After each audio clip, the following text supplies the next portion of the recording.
Hello, I'm Pastor Lee Peterson, and this is Growing in the Faith, a segment where we take our morning Bible study and give it to you, something to ponder on, something to think about. And for the next 2 weeks, we will be dissecting the Psalms. So for the next 2 weeks, we're going to be getting videos concerning the book of Psalms. This week, I'm more interested in talking about the what and the why. Why the Psalms, and what exactly are they? Now, to make it real quick to the basic answer, the Psalms are poems. They're poetry sought to talk about God, and they're not the only places in the Bible where there's poetry, but they are one of the few places that is only poetry. The book of Psalms is meant to be poetry, and this poetry does a lot of different things. You know, there's a hymns of praises, there's lament psalms, there's thanksgiving psalms, confidence psalms. There are psalms that speak of God's kingship, and all of them are meant to give a different part of a person's life in talking to God and in speaking to God. In other words, they give us a view of what it's like to live in relationship to God. They give us this view not from someone who's lived in the faith yesterday or a couple years ago, but for 3,500 years, they give us a view of what it's like to live in relationship with God, and that's pretty interesting. So, what is Old Testament poetry?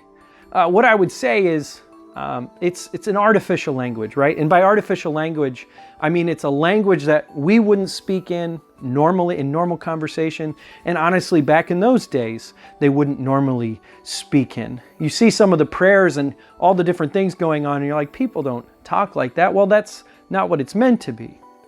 Old Testament poetry is this artificial language, and it uses repetition or parallelism and imagery to do some pretty interesting things in terms of displaying a relationship with God, but also talking us and teaching us about who God is, not just 3,500 years ago, but who God is for us today.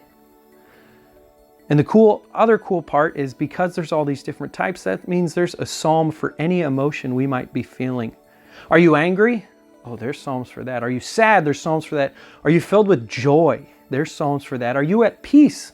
There's psalms for that. Do you just feel such reverence for God? Guess what? There's psalms for that too. Now I want to get into this repetition.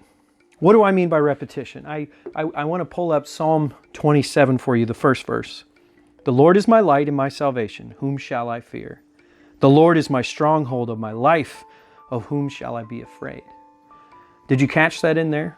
That's one verse, but it's two parts saying very similar things. The second part building off of the first part. And what it's doing is it's emphasizing something.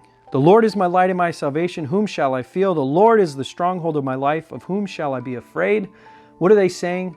The Lord is mighty, and He is greater than anything else. Who am I to fear? But rather than just saying it in one sentence, they repeat it to kind of build up that imagery that's going on. Now, speaking of imagery, it's very simple. The Lord is my shepherd. That's a metaphor.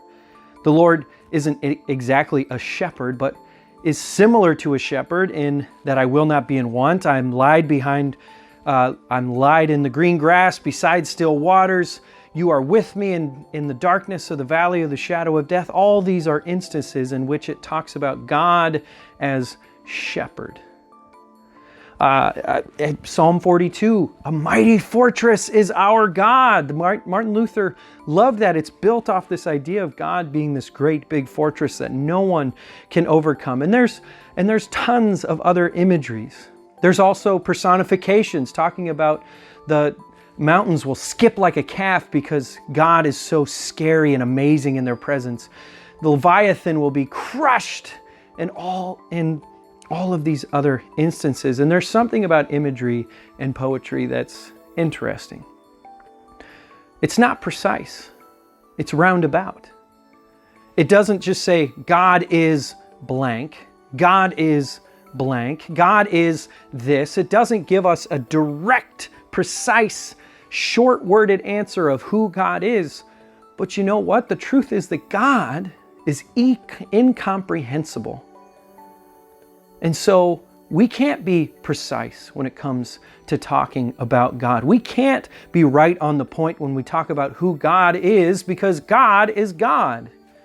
And what does that mean? That's where imagery and poetry come in. They may not be as precise, but they preserve the vividness of expression. And not only that, through imagery and poetry, they lean in to the mystery of who God is, which is a pretty amazing thing. And I want to say it in this way, and I want to turn to a new psalm, Psalm 121. And I want to say what Psalm 121 is trying to let you know is that I look to you, God, and I know you're with me, and therefore I don't have to be afraid. Now, I could say that on a Sunday. I could say that in a pulpit. God is there for us at all times. And people would nod their heads and say, you know what? God is with us at all times. But listen to it in this way, saying the same thing. I lift up my eyes to the hills. From where will my help come? My help comes from the Lord, who made heaven and earth. He will not let your foot be moved. He who keeps you will not slumber. He who keeps Israel will neither sleep nor slumber. The Lord is your keeper. The Lord is your shade at your right hand. The sun shall not strike you by day, nor the moon by night. The Lord will keep you from all evil. He will keep your life. The Lord will keep your going out and your coming in from this time on and forevermore. Such beautiful imagery to talk about our relationship with God. How much more expansive is that when we just have the simple sentence that God is with you always?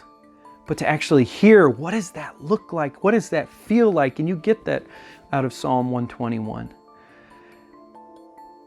And I will admit, I'm talking quite a bit. These are meant to be short videos, but I want to talk about Psalm 22 as well. Why do I want to talk about Psalm 22? Because it's a lament. And the truth is, sometimes people get down about God because they feel like, I'm not happy and I can't go to church, or I can't read the Bible, and I can't pray because, they just want me to be happy. But the truth is, there's plenty of lamenting in the Psalms. In fact, it's the largest portion of the Psalms are laments. In Psalm 22, we get the words, my God, why have you forsaken me? It's the same words that Jesus chooses to use on the cross. And there's a connection there. But to get to that connection, we'll talk about it next week when we talk about the Christian reading of the Psalms. For now, I invite you to open up the book of Psalms, to live into some of that imagery you see there and really expand your creative juices and your view of God and how it connects to you in the moment. Because that's what the book of Psalms and poetry is meant to do in the Bible. Well, this is Pastor Reed, growing in faith. I wish you all the best. God bless.